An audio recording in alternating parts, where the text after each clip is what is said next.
Flexible pavement component and their function. এই কোশ্চেনটা 2015-তে 5 মার্কের জন্য এসেছিল। তাহলে ফ্লেক্সিবল পেভমেন্টের কী কী লেয়ার আছে আমরা সেগুলো আগে দেখে নেব, এবং সেই লেয়ারগুলো প্রত্যেকটার নাম আর তাদের কী কী কাজ সেগুলো আমাদের লিখতে হবে। তাহলে ফ্লেক্সিবল পেভমেন্টে যদি আমরা কোনো একটা অংশ নিয়ে নিই, ধরে নিয়ে একটা কাট করলাম কোনো একটা ফ্লেক্সিবল পেভমেন্টকে, সেটা দেখতে কীরকম হবে? দেখতে হবে যদি নিচ থেকে শুরু করি, একদম বটম থেকে অর্থাৎ তলা থেকে, এখানে পাবো আমরা সাবগ্রেড, অর্থাৎ এখানে মাটি থাকবে সাবগ্রেড, একদম তলায় সাবগ্রেড যেটাকে বলছি আমরা। নর্মাল ন্যাচারাল যে মাটি যেখানে থাকে সেটা হচ্ছে সাবগ্রেড। সেটার কি কি ফাংশন আছে সেটা দেখে নেব। আর এর থিকনেস কত, সেই থিকনেস মেজার করা হয় থেকে মিলিমিটারে। অলওয়েজ যে কোনো থিকনেসই আমরা হাইওয়ের মেজার করিব সেগুলো মিলিমিটারে। আর এটার আবার দুটো ভাগ আছে। থিকনেসটা আমরা সাবগ্রেডের কতটা নেব সেটা কিসের উপরে ডিপেন্ড করছে, কখন সেটা ভেদ হবে না, যখন কিনা ন্যাশনাল বা স্টেট হাইওয়ের ব্যাপার আসবে, ন্যাশনাল হাইওয়ে বা স্টেট হাইওয়ে, তখন সেই ভ্যালুটা হয়ে যাবে, থিকনেসটা সয়েল সাবগ্রেডের হয়ে যাবে 500 মিলিমিটার। আর যদি কিনা কোনো রুরাল রোড, সেটার জন্য আমরা নেব 300 মিলিমিটার। সো এখন প্রশ্নটা হচ্ছে কি, কেন 300 মিলিমিটার রুরাল রোডের জন্য আর 500 মিলিমিটার ন্যাশনাল বা স্টেট হাইওয়ের জন্য? এর বেসিক অ্যান্সার হলো গিয়ে, এখানে দেখতেই পাচ্ছি থিকনেস যেটাতে বেশি হবে সেটা নিশ্চয়ই লোড বেশি ক্যারি করতে পারবে, যেটাতে লোড কম আসবে সেটাতে আমরা নিশ্চয়ই থিকনেস বেশি দেবো না, তার ফলে টাকাটাও বেশি যাবে। তাই ইকোনমিক হওয়ার জন্য আমরা রুরাল রোডে, অর্থাৎ গ্রামাঞ্চলে যেসব রোড দেখতে পাই যেখানে ট্রাফিক কম, হেভি ভেহিকেল কম যাতায়াত করবে, সেখানে আমরা থিকনেস কম দেব। তার ফলে কি হবে, এফেক্ট হচ্ছে আমাদের ইকোনমিকার টাকাটা বেঁচে যাবে। সো এবার বুঝে গেলাম থিকনেস তাহলে কী কী দিতে পারি। এবার আমরা চলে যাচ্ছি তার কাজ কি।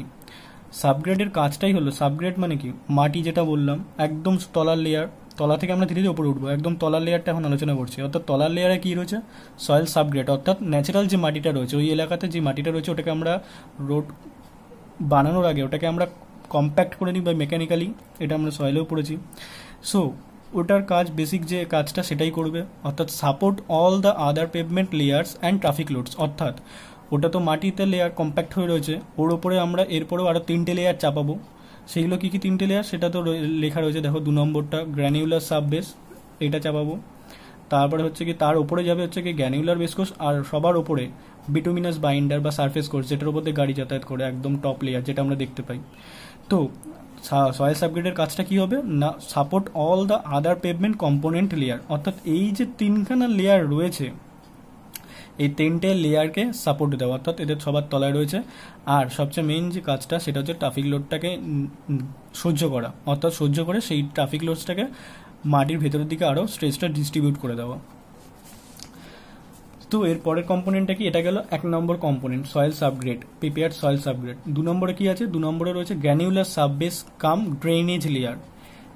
গ্র্যানিউলার সাববেস কেন বলছে আর ড্রেনেজ লেয়ার বা কেন বলছে, এটা প্রশ্ন। তো এটা দেখে নিই আর তার কাজটা দেখে নিই। Function of the granular subbase and drainage layer.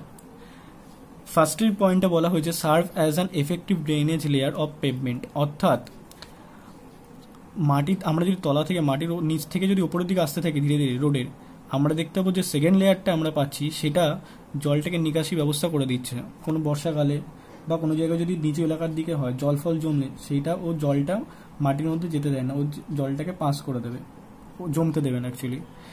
তারপর একটা পয়েন্ট কি আছে, sustain lower magnitude of the compressive stress than the base course, মানে এর ওপরে যে কোর্সটা রয়েছে তার নাম বেস কোর্স, ওই বেস কোর্সের থেকে তুলনায় কম কম্প্রেসিভ স্ট্রেসটাও সহ্য করে। আর এটা তো সবচেয়ে ইম্পর্টেন্ট পয়েন্ট যেটা বললাম, যে সাবগ্রেডের ওপরের যে লেয়ারটা থাকে তার নাম হচ্ছে গিয়ে গ্র্যানিউলার সাববেস, আর তার মেইন কাজটাই হলো গুড ড্রেনেজ লেয়ার হিসেবে কাজ করে।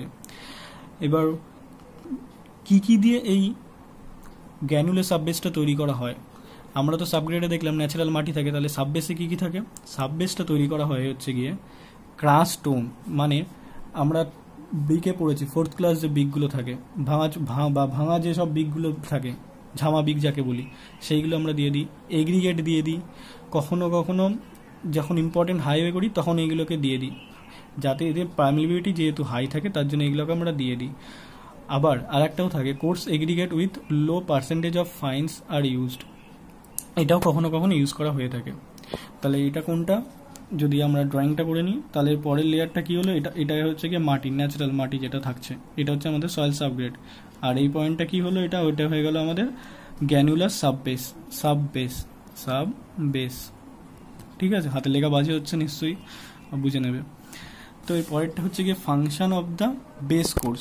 এটা হচ্ছে সবচেয়ে ইম্পর্টেন্ট, অর্থাৎ মাটির দিক থেকে যদি আমরা ওপরের দিকে আসি 3 নম্বর লেয়ার এটাকে পাবো, আর ওপরের দিক থেকে নামলে এটা হচ্ছে 2 নম্বর লেয়ার। ঠিক আছে, পাশে লিখেও দিয়েছি মোস্ট ইম্পর্টেন্ট কম্পোনেন্ট, এটাই হচ্ছে গিয়ে মেন কম্পোনেন্ট, কারণ কি এটাই হচ্ছে গিয়ে আমাদের অ্যাকচুয়ালি লোডটা এই হচ্ছে সহ্য করবে।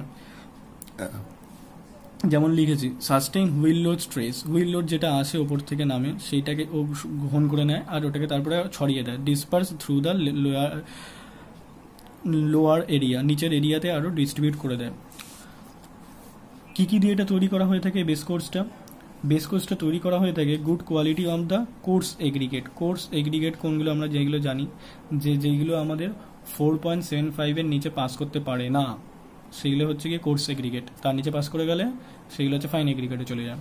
সো এগ্রিগেট শুড হ্যাভ, আর কন্ডিশনটা কি, কোন এগ্রিগেট আমরা নেব, আমরা কোর্স এগ্রিগেট তো বললাম, তার মধ্যে একটা কন্ডিশন হচ্ছে aggregate should have low aggregate impact ভ্যালুটা আমাদের খেয়াল রাখতে হবে, যার ভ্যালুটা হচ্ছে 30% থেকে কম হবে, অ্যান্ড লস অ্যাঞ্জেলেস অ্যাব্রেশন ভ্যালুটা হতে হবে 40% নিচে, তবে কিনা আমরা সেই এগ্রিগেটটা নেব, সেটা দিয়ে আমরা বেস কোর্সটা বানাবো। ক্লিয়ার?